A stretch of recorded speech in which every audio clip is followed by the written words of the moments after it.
It's the odd man in. What's going on? It's Audley Stevenson, and I'm outside Father Henry Carr Catholic Secondary School located in Toronto, which also serves as a former home of pro basketball player Antwi Atuahene. Throughout his high school career, Antwi dominated and finished his senior season averaging a triple-double. Antwi had a very respectable playing career at the collegiate level as a member of Arizona State University. His most recent accomplishments came when he played for the London Lightning and started in the finals to help them secure an NBL Canada title. Antwi credits much of his success on the court to his hard-working mentality, desire to get better, but also adopts the spirit of the underdog and uses that as his source of motivation. Here's more on the guy they call Twi.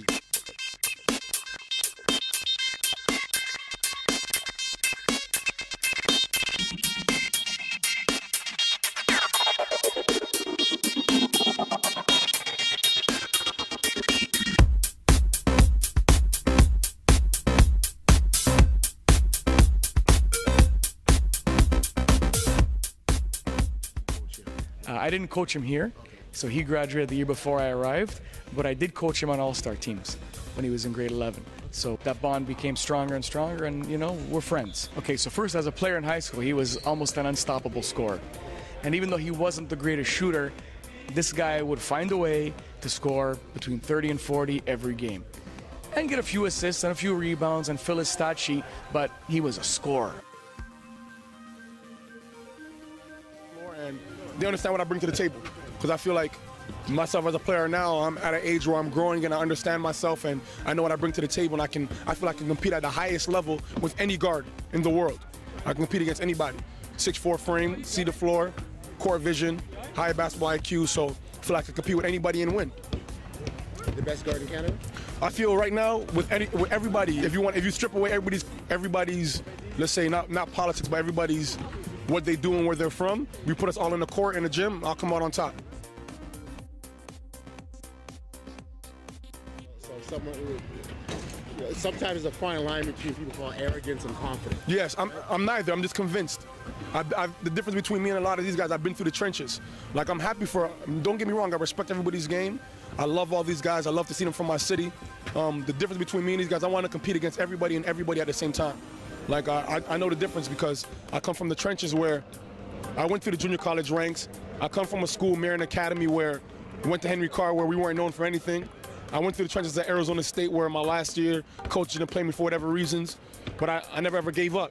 I feel like you put me on the court with anybody, any guard in Canada, I'll come up on top, and that's just the way I feel. And I felt like that my whole life. I'm not confident, I'm not arrogant, I'm just convinced at it.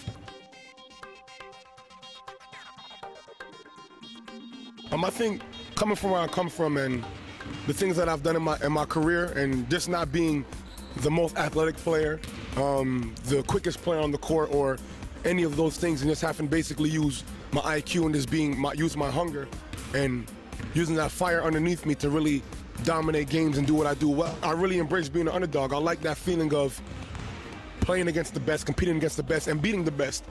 I kind of like when the odds are stacked against me. I feel like I rise to the occasion when people don't feel I will. That's the biggest thing. I love that feeling of, kind of like David and Goliath feeling.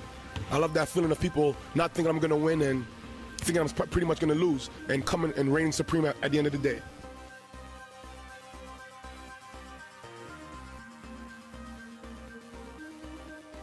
Again, when you go back to high school, maybe he wasn't as great a leader as he is today. But today you'll see that it's not so important to score, it's important that the team scores. So he'll be communicating, he'll be talking. He's talking right now to one of my guys, and he's leading. He's being a leader.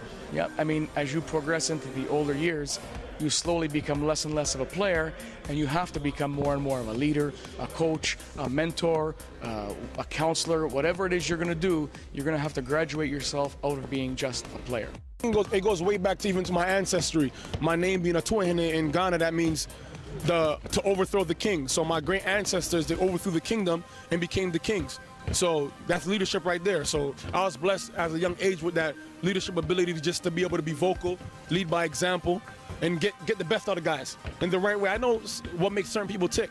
Like, I know some guys I gotta get in their face, some guys I gotta lay off them, some guys I gotta get them the shot when they're hot. No, some guys you got to talk to more off the court than you do with others. There's certain things like that, like just knowing people's personality. That's the main thing. 2012, I went to China and I tore my hamstring.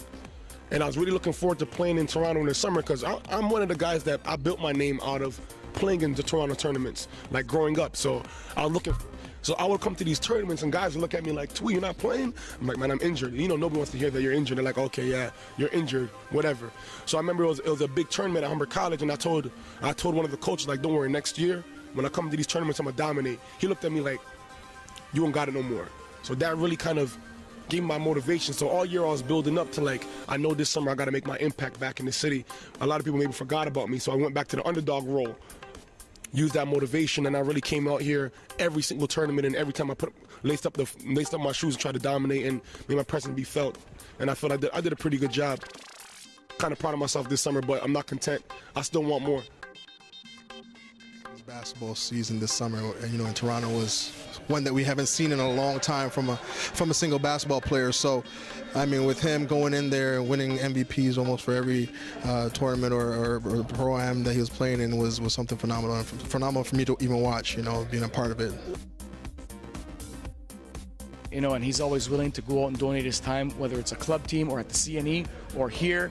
He'll make an appearance and he'll do it with a big smile on his face, and he's willing to work with the smallest ball player to the oldest ball player to the best to the weakest with that smile and that humble Catholic Christian giving supportive attitude.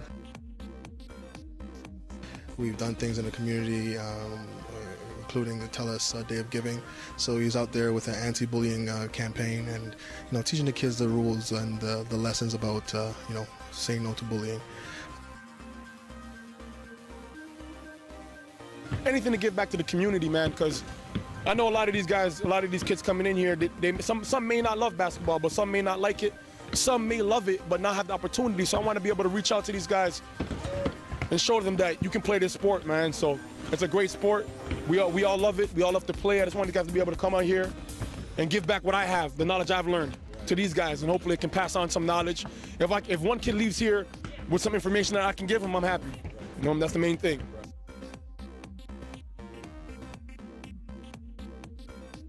I know definitely what's next for Twee is going to be domination. Like, I'm not coming out here to play no games with nobody. I'm not coming out here to be friendly. I'm sorry if Audley puts his shoes on and gets on the court right now, I got to destroy him too. I mean, it's all love. But when we get on that court, even my mother puts her shoes on, I got to do what I got to do. So right now, that's my mentality. I'm back to my killer mode in the right way. I'm going to be a killer on the court and a gentleman off the court. And let's try to give back to my community in any way I can, shape or form.